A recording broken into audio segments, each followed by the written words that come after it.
Side version, a crazy one for this Saturday, the Christmas special. Background: what you are about to hear will sound like one of those drunken couples on the show Cops. That is not the case. We live in a yuppie neighborhood, one of those couples that hides the problems from everyone outside very close circle. So, let me first give you a high-level overview of us. About me: mid-30s, no kids, tall, in shape. Personality: I'm docile, a fixer, a peacemaker, a pushover, cannot hold a grudge for more than a few minutes, easy to get to say yes, loyal to a fault, don't get intoxicated, watch my finances. I have a really good and well-paying career. I'm a really good-looking guy, but don't care about that or use it to flirt or meet women. When I was in college, I had a few nights that left me very empty and depressed, very disappointed with myself. Almost all of the women I have dated in adulthood have wanted to marry me. My point is, I have the pick of the litter if I so desire. However, I am a very flawed person and am attracted to the wrong types, long shots. Looks matter little to me. It's something about the ego trip of being able to save someone. The really nice and healthy women I've dated. It didn't feel right to me, too easy, too healthy, doesn't mirror my abusive childhood.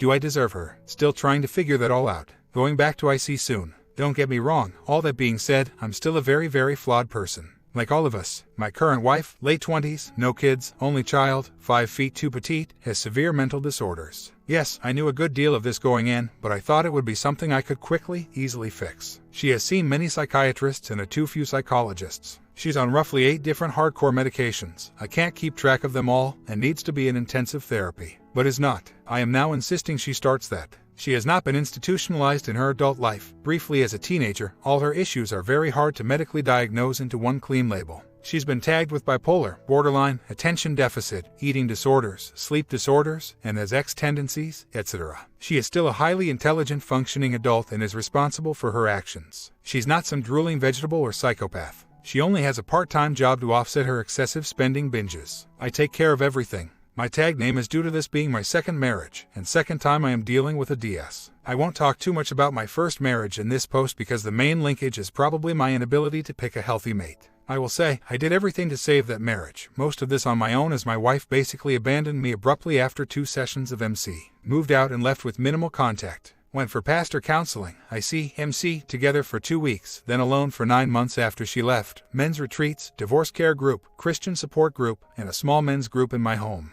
As you can tell, my desired R consumed almost all of my free time. Even though the wife had left for an OM, the devastation is unbearable to recall. For those first-timers here, I truly weep for you. On the bright side, it somewhat braced me for what is currently unfolding. On to my current marriage. I'm going to have to kind of bullet point this since it would otherwise take forever. We met when I was shopping. She was an employee working and picked me up, without prompting or even flirting, gave me her number and told me to call her for a date. I was taken by her confidence. From there, it was a whirlwind of dating to marriage, 8 months from first date to married. I was, and her prince and her elder parents were very happy that she found me, their savior. She exhibited severe personality swings and outbursts, public and private, but it was progressively getting better and her parents said so as well. So, I thought, okay, given enough time and work, I can fix her. It's already working. My family was very concerned from day one. Okay, these things that happened, I feel that they aren't that crazy because I'm caught up in this world of our relationship. It's my normal. There's so much more, but I can't even recall all the stuff because it's daily. I'm grateful if the day passes with just minor fighting, success. Well, here goes some highlights. While wedding registry shopping, her mom and I picked out flatware that we liked, but she didn't like it, which caused her to scream, shout, and roll, yes roll, on the floor of the busy shop. That was really embarrassing and I warned her that I would leave her if anything like that happened again. She ruined our wedding with her outbursts. She was going through a big episode the entire time and causing drama. However, the main trigger started with my pastor. I'm Christian, she's agnostic, giving our vows and putting a bit too much Jesus in there. She said he insulted her and her non-Christian attendees. In fairness, he was just giving a pretty typical wedding message for a pastor, priest. Because my pastor ruined her wedding, which means I ruined her wedding because I had him officiate. I had to take her to Vegas for a second wedding a few months later. All top of the line, including new dress, suite, photography. I had to extend our honeymoon by several days, 5,000, and had to call work to get additional time off, because I ruined the first part of it. We did not have sex at all after several days there. So, I got into an argument over it. Yes, 5 days after the wedding and we still hadn't done it. I believe the first 2 to 3 days were because she was finishing her period, but then 2 days after that we still weren't, so I got really upset and we argued. On the return flight from our honeymoon, we were an inch from being blacklisted from the airline and arrested. On the flight, she got into a fight with a couple in front of us. She was having a huge episode. They became the poor target by annoying her. The woman looked at her weird. FYI, another young couple returning from their honeymoon. So, she got into a mostly shouting verbal fight, but some slamming of their chair back and forth. They were sitting in front of us. The stewardesses and captain had to get involved, in flight and all the way till we left the plane. The whole cabin of passengers was watching, several of them shouting and getting upset that the situation was bothering them, saying how they would never fly the airline again. One of the male stewardesses, man, was so irate at my wife's behavior that the other stewardesses, women, had to physically hold him back from her and drag him back to their kitchen area. I explained and pleaded with everyone that she has severe mental disorders. I also backed up some of the lies she was saying about the couple. I also did a bit of yelling about their mistreatment of my wife. Honestly, I was just trying to fake being irate at the other couple to deflect some of it back at them. Really horrible thing to do. I was so desperate and panicked. After they moved our seats, and I quietly scolded my wife, she still couldn't let it go. So, after the plane landed, she rushed off the plane after the couple without me. The crew held us both on the plane till everyone got off. Purposely, she couldn't find them till after they were on the shuttle curve with their bags. She grabbed a police officer outside the terminal and started explaining how they assaulted her on the plane. When I finally caught up to her, I begged the 3 police officers, yes, they multiply quickly, to just forget the matter. I know those city cops wanted to arrest us something fierce, but I got out of it. She railed on me all the way home in the limousine because I didn't defend her and stick up for her. What kind of husband are you? After the limousine driver dropped us off, he privately told me how very sorry he felt for me. I gave him an extra $100 for what he had to endure and because I was mortified. Again, this was a plane trip home from our honeymoon. She, indirectly, made me quit my church that I was a member of for 6 years. She insisted that everyone there was out to get her and she didn't want me going there. Although, after D-Day, she agreed to go with me to a different church, I insisted I wanted to go back to attending church. However, my faith is now a tool she is currently using to keep me from divorcing her. If it helps her and us, it actually makes me happy. So whatever. She wants me to get tattoos signifying I'm hers. She would especially like one under my wedding band. She hasn't pushed this too much because she knows tattoos just aren't my thing. I have no tattoos. She, with full force, face punches and slaps me. She once attacked me in front of her mom, and her mom tried to hold her back and begged her to stop punching me. However, most of this stuff occurs in private. Maybe 30 different incidents of this over our relationship. It's dwindled down a bit lately, although it happened last night. One night, it was so bad that I had to call my mom over to protect me because she's a woman. Huge blowout from that. I was wrong for involving my mom.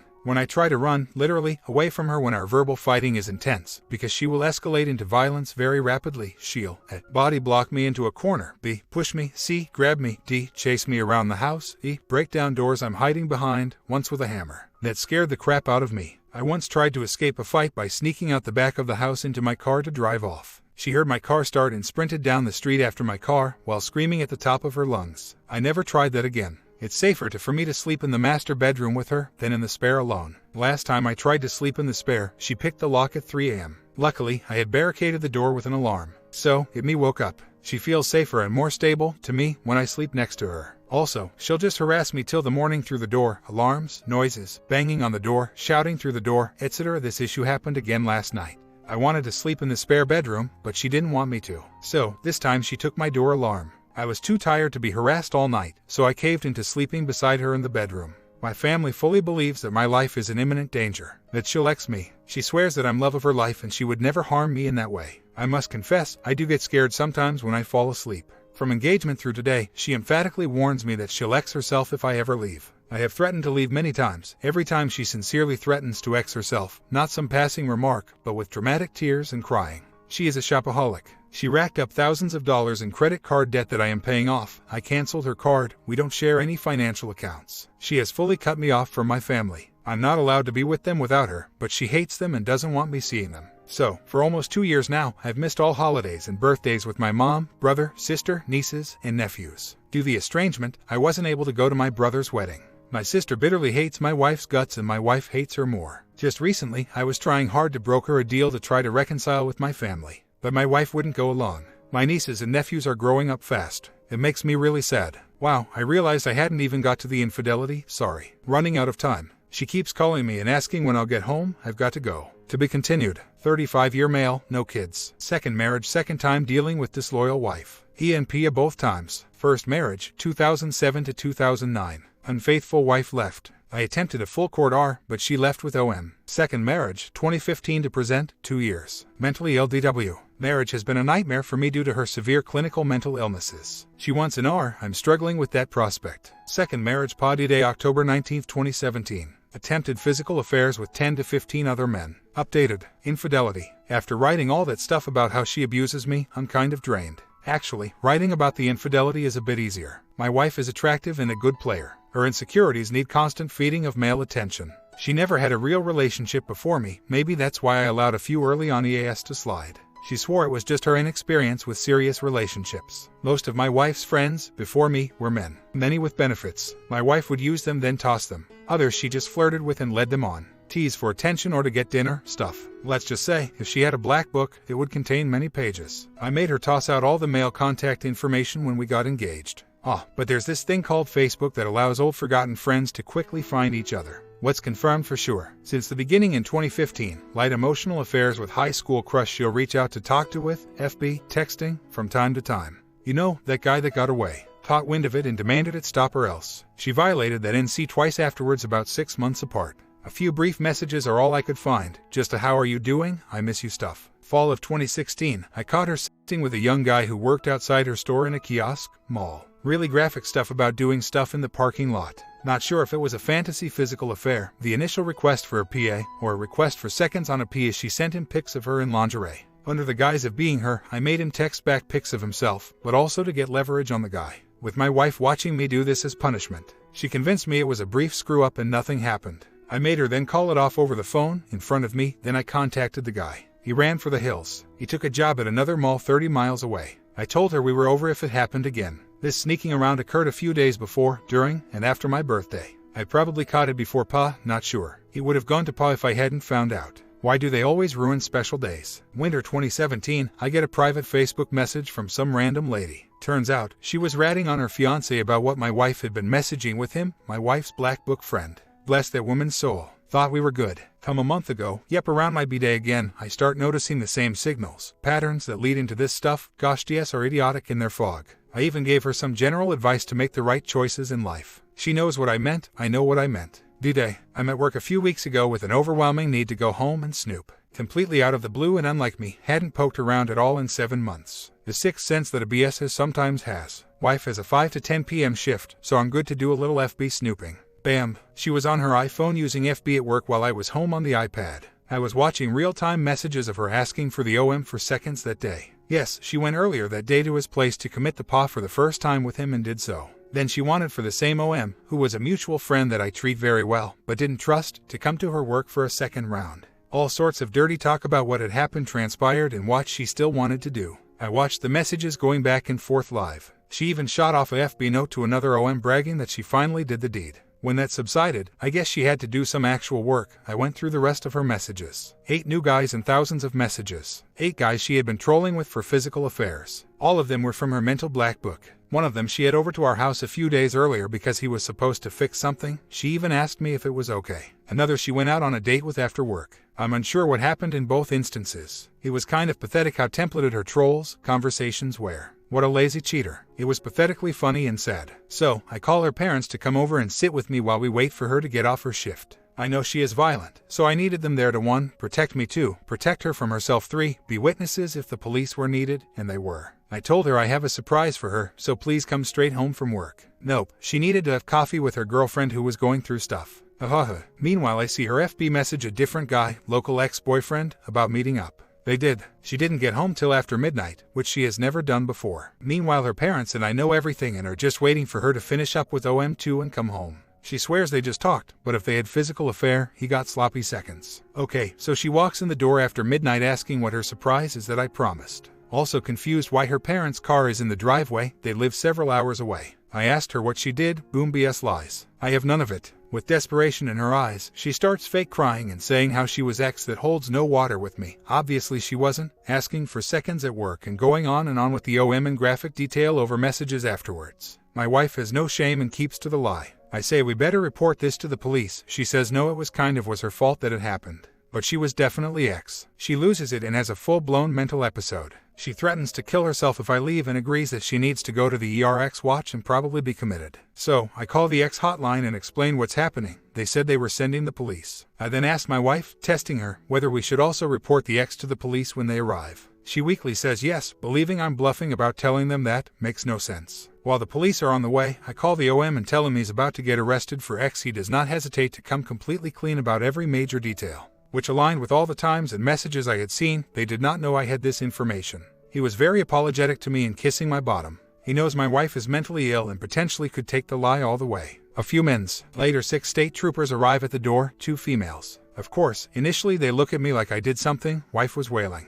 But I was calm, compassionate, logical, had witnesses, and my wife did not try to pull any funny business. So, they quickly assessed and realized this was 100% all about my wife. I hadn't done anything to her. So, I had to take one of the troopers to the side and tell him about the accusation of X. I told him I didn't believe it for a second because of the evidence I had. This guy did nothing wrong. Nobody deserves to be falsely accused of a crime, especially that. My wife hurts true victims of X with those false statements. Of course, the law is the law, so now the 6 troopers have to go through the procedures of a reported sex. However, they don't believe it either for a second, and my wife must have told something to the female trooper that made them not pursue it further. We checked her in at the ER for X watch. She still had to get an X medical check. She was released the following day. Since then, life has been a greater hell. I had my wife delete, not suspend, full deletion, her FB account. Delete all male contacts in her address book. She has since ceased all contact with other men. It was easier for her because it was more physical, not really romantic emotional affairs. She has been begging to stay with me, telling me I have to try, threatening X, telling me nobody will love me like she will. We were meant to be together no matter what, not allowing me to sleep in the spare bedroom. Well, seems like a no-brainer. Why don't I go straight to divorce? I can't describe it, but I think I still love her. I'm not in love, but companion-type love. I pity her. Some of this is just mental disorders. She constantly tells me that nobody else will love me like she does. That we were meant to be together for life, there's no other option. My brain tells me I'm going through some sort of battered wife syndrome, but I'm paralyzed from leaving. I now understand why abused wives stay when everyone tells them to run to a shelter. My wife will find me. She will stalk me. She will harm me. She will destroy our home if I leave. She will try to ruin my career. She will falsely accuse me of anything in order to threaten me to return or be vindictive. She will attempt X herself or get attention. Other thoughts that anchor me in the marriage. I feel so ashamed, it's indescribable. I don't want anybody to know, especially co-workers. The prospects of going through a divorce with someone like this scare me. Failing for a second time at marriage. I feel like an utter failure. Not following my faith. Not taking on the challenge, giving up too easily. I just spent all my money buying and upgraded a brand new home, living here for just a year. Guilt. Her parents are begging me to stay. They understand if I don't, but they are heartbroken. So why am I here writing all this stuff? Honestly, I'm just so confused and really messed up. Wow, I am in shock over what I just wrote. I can't believe this is me, this is my life. What kind of person am I to go along with this? This can't be real. I need some advice until I can get the courage to make a choice. I have a coworker just ask me why I'm here late the night before Thanksgiving. She doesn't know that this is the only time I can write this. She doesn't know that I, a person she has known for 8 years sitting next to her, has this crazy home life. She also doesn't know that I'm crying right now on the other side of the partition. I have to get out of here. Update, tried to drop the D-bomb. Thank you all. Your comments are really helpful for my confidence and clarity of mind. So, on Thanksgiving Eve, I felt very emboldened by all the comments here. I finally had resolve in my mind that I would go straight for a D. Since it was Thanksgiving Eve, I decided to just keep it to myself so that her parents, and I could just have a nice Thanksgiving. They were staying over. When I came home, she picked up on me being a bit emotionally cool, so she kept asking me over and over, "Do you still love me?" I was falling asleep, 11 p.m., and finally could not take this repetitive question anymore. So, I calmly, and as compassionately as I could, told her that I loved and cared about her, but I don't love her in a way a husband should love a wife. She then immediately asked whether I wanted a D. Okay, here was my shot. If I didn't man up now, I might lose my chance. So, I delicately said that I was pretty sure that I wanted a D. It got bad fast. She ran out of the bedroom crying and banged on the bedroom door of the in-laws. She marshaled up her parents and that did not go well. The 3 of them teamed up on me till 3 a.m. in the morning.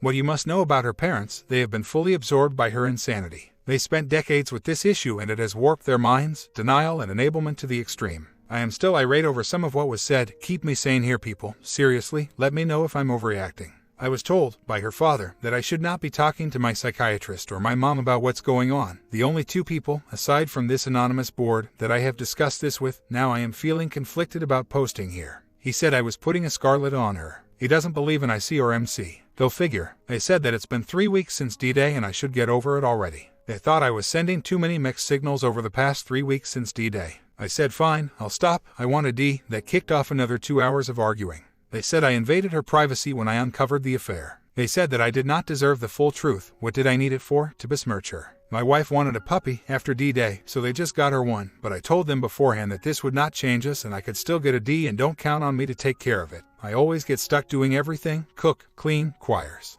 They were concerned because they didn't want to get stuck taking care of it if she had to move home. Well, you guessed it, they blamed me for encouraging them to get a puppy. FYI, cute puppy, I love dogs, but I feel zero attachment towards this puppy. Also, my wife made me get rid of my 2 dogs when we got married. They are now staying with my mom. I told them how I couldn't be married to someone who physically attacks me. Appropriately, when I said that, she tried to attack me. They had to hold her back and scream at her to stop. They then proceeded to say how much she's getting better from how she used to be. So how did it all end? Well, in an effort to knock some sense into her parents, I told her dad how my wife goes on and on about how he used to be a drunk who beat her lies about him, which then prompted for her to say it to his face. Well, the fog dropped from his eyes fast. He remembered all the times she lied about him and misrepresented stories. She even said, "Dad, I remember when you were slapping me while I was in the car and you were driving." He replied, "You mean that time when you first kicked out the car window and I was trying to hold you down?" After that exchange, her parents started to rally to my side. Her dad lectured her on not forcing me to say things, or make decisions right now. He told her to stop nagging me about all this stuff, just leave me be. She then spent an hour saying over and over how much she loved me. I'm the only one, there could never be anybody else, etc. I wanted to sleep in the spare bedroom, but she nagged me till I changed my mind. I realized there was no getting through to her. She then made me take back the D statement till at least after the holidays. She said she is going to really change and I just needed to give her time.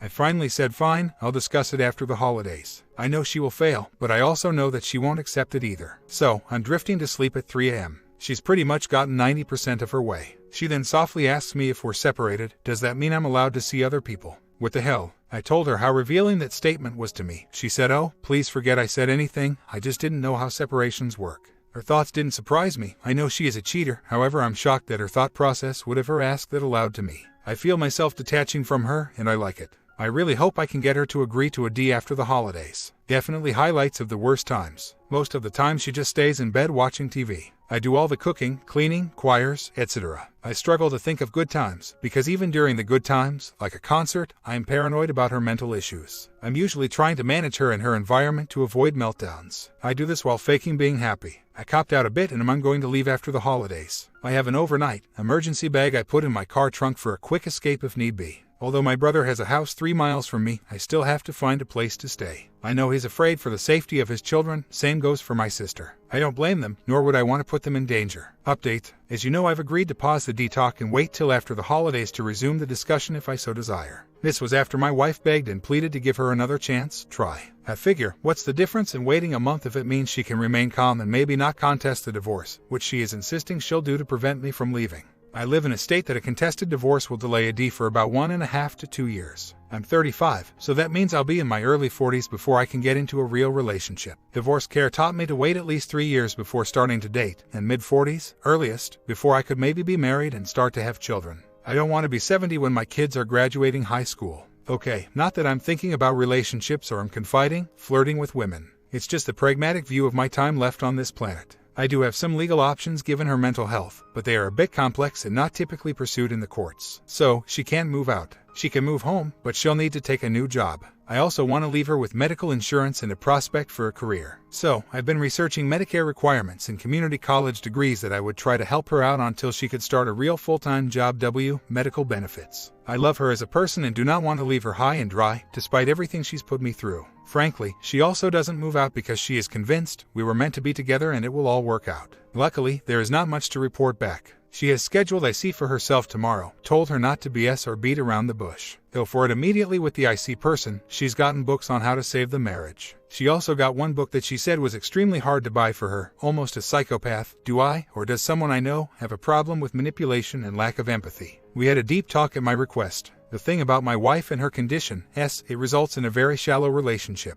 I conveyed this and she wants to get deeper. She keeps telling me that I need to truly give it a chance and try. However, I did tell her that the past 3 years I had many points where I pushed on in spite of the extreme behavior. Giving her the time to delay detox, end of holidays, and also trying to spend as much time with her as I can tolerate, that is my max extent of trying at this time. I will not do MC as long as she withholds the truth from me on what happened. I feel right now that my life is not in danger, but I know she turns on a dime. She can instantly become a different person, with no inhibitions of violence. I am concerned that if I keep talking about a D in an effort to emotionally brace her for that likelihood, that she might give in to her darker side without any indications. Pure speculation that I should not entertain to be fair to her, however it does weigh on my mind that when the suddenly goes silent, bigger matters may be a hand. I'm proud that I'm making her pay for the copay on the ER trip on D-Day, for her X-Watch and X-Testing. The hospital bill was close to $25, the copay close to $500. I'm taking reasonable installments from her, $100 per paycheck. I'll be darned if I have to pay for anything associated with that night. Also, I'm making her pay the copay on her IC sessions. I don't want it to be a freebie, the stuff that becomes optional. I want her to have skin in the game and demonstrate she is willing to sacrifice a bit of her shopping sprees in order to pay for her own betterment. She still goes on and on about she is going to change to save our relationship. I keep telling her that she should want to change for her own benefit. It isn't sinking in, and I fear everything she is doing now is very temporary. My resolve in getting a D is growing each minute. I do really struggle with posting here. I feel as if I'm gossiping. And I am in a way. However, it is such a good venting, since I really have no one to discuss this with right now. I've stopped giving updates to my mom. She is so scared that I don't want to feed her fears anymore, although my silence also scares her. In any event, I'm in the limbo. The holding pattern is till January 2nd, but my wife is already grumbling about that. She's manipulating me and already asking for an extension. My wife took an STD test. The results were mailed. I saw them with my own eyes. This actually happened a few days before Thanksgiving, but I forgot to mention it. All negative. My wife wants to desperately get pregnant. She makes no bones about attempting to do so. I also read, when I was previously snooping, that she had been trying to do so for months, not taking BC without telling me. I must assume she will have, or is having, sex with other men, and she will try to get pregnant by me. So, when we do sleep together, when I'm weak, rarely. She pushes it, I use protection and flush it, which she protests against. Allergic to latex is her reason. In a nutshell, things could be better, but there is at least some peace in the house. My wife's expectations are way off, and I'm unable to instill that there is a very high chance of divorce. My retirement ambition is to open a non-profit helping pregnant single moms, education, childcare, parenting, emergency shelter. Not as a frontline person, just more of the admin and strategy back end. There are a few nonprofits that do this, but I think I'd run things a bit differently. I've done a lot of self-initiated IC because I believe in listening to others to discover your weaknesses, then address those weaknesses. I worked really hard and was a whole person for a good portion of the period between my marriages. Very happy with life, downside with some occasional loneliness. During that time, I dated, I broke up, I was happy, I was sad. But it was all very natural and normal. So, I started experiencing anxiety attacks 1.5 years ago. It was a result of my marriage, buying and moving to a new home, and being overworked. My wife started giving me her blue pills, but I went to a professional quickly because I don't want to fool around with prescription. That can be seriously addictive stuff. So, I saw a professional and she gave me meds to deal with the anxiety I was experiencing about twice a day. Interestingly, it occurred once when I woke up in the morning and the other time when I left work. She also gave sleep aids, because I had nightmares, but I didn't take those. Sleeping pills left me unrestful and I don't trust them. Finally, I was prescribed meds to stabilize my mood. I was able to get off the meds quickly. I haven't had anxiety attacks in 9 months, not even through D-Day Plus. Very good. My sleep is mixed, as would be expected of anyone coping with this stuff. No doubt, I'm in way over my head in this relationship and it has taken a toll on my mental and physical health. In many ways, this relationship made me lose my identity and just broke me as a person. In terms of how to deal with her violence. One time I tried to hold her in a bear hug, just stop her from flailing, not to crush her, about 2 years ago. Her anger and violence escalated. She bites me on the arm, over the shirt, so she didn't draw blood, left teeth bruises, and drew a scissors on me. So, I didn't try that again. On D-Day, like a few other times, her mother hid the kitchen knives before she entered the room. Her mom did that, just 4 weeks ago. I did lay down the law on the violence, tantrums, and she knows that the next time, very next time it happens, I'm gone and it's over forever. She agreed to that. I'm skeptical she will live up to the promise. She gave me a list of 14 men that she admitted to emotional affairs. Again, they were shallow emotional with the primary goal being a physical affairs. I know she would be hooking up immediately if she thought we were a lost cause. I'm living my life as if she is hooking up, staying safe and not worrying what she's doing, because I'm prepared for the worst. My apathy is growing. I feel bad about breaking the promise to wait till after the holidays to talk to a lawyer about a D. I will really consider it because I know you're right. She will use the time to manipulate me more. Luckily, I never commingled my accounts. I opened one credit card with her as an authorized user, which she maxed out, and I closed 2 days after D-Day. She also bragged on the morning of the wedding, on text message to her best friend, that she was excited that she didn't have to sign a prenup. It was in jest, but probably a grain of salt sprinkled in there somewhere. She's on the deed, but everything put into the house was from me with a paper trail, most from my previous home equity prior to her. I bought her tens of thousands in jewelry, not sure how courts view those assets. The holidays are over. I survived, albeit severely depressed. I met her IC a few weeks ago, where I spent an hour laying this all out. I even printed out an info packet I created for him, basically stuff in this thread and other stuff. He knows that I pretty much want out, but I want to help her in the process and avoid a crazy D. I want exit MC, she wants an R, but I don't think her mind knows what an R is or even what marital love is. I'm at the point where I really want out. Each day that passes, the more I realize she is too big a risk to take with the rest of my life, hopefully 50 to 60 years left on my ticker. For Pete's sake, her IC sessions are about baby stepping how to clean her side of the room. When it comes to choirs, she was never taught how to do that growing up. So frustrating, sad, and a mix of bullcrap. She's been doing IC. We went to a MC session with her IC counselor a few days ago. He's already now pushing 10 MC sessions. That's 4 to 5 months and $1,000 out of my pocket. I said I'd like to take it one session at a time every 2 weeks to give her a chance to improve in between MC sessions. He made me agree to hold off on any more detox for the next 2 weeks and to push myself to be affectionate. He made her agree to stop hounding me every minute about, do you love me? Do you really want a D? Don't you think we were meant to be together? Etc. Needless to say, she broke her agreement a few hours after the session. For the next 2 weeks, she is going to work with her IC on how to 1. Clean her side of the bedroom and 2. Create a budget for herself, control her spending and pay back all the people she owes money to. I'm going to get my bonus in 2 weeks. I am really tempted to send her an email, evidence that I want a divorce before that bonus comes. However, I know that email will cause untold damage if I send it. My bonus is quite large and could pay for 2 years of her basic living expenses, which I was hoping to offer up as a D settlement. Any advice? Oh, and yes, she said that she is going to lawyer up to contest the D. I tried to explain that lawyers would just wipe out money I could otherwise give her. I think that sunk it a little bit. Her IC asked her if she wanted to force me to stay, even if I didn't love her. Point blank, she said yes. Then she started setting up apartment tours. I knew about it, but she came to me and told me on her own.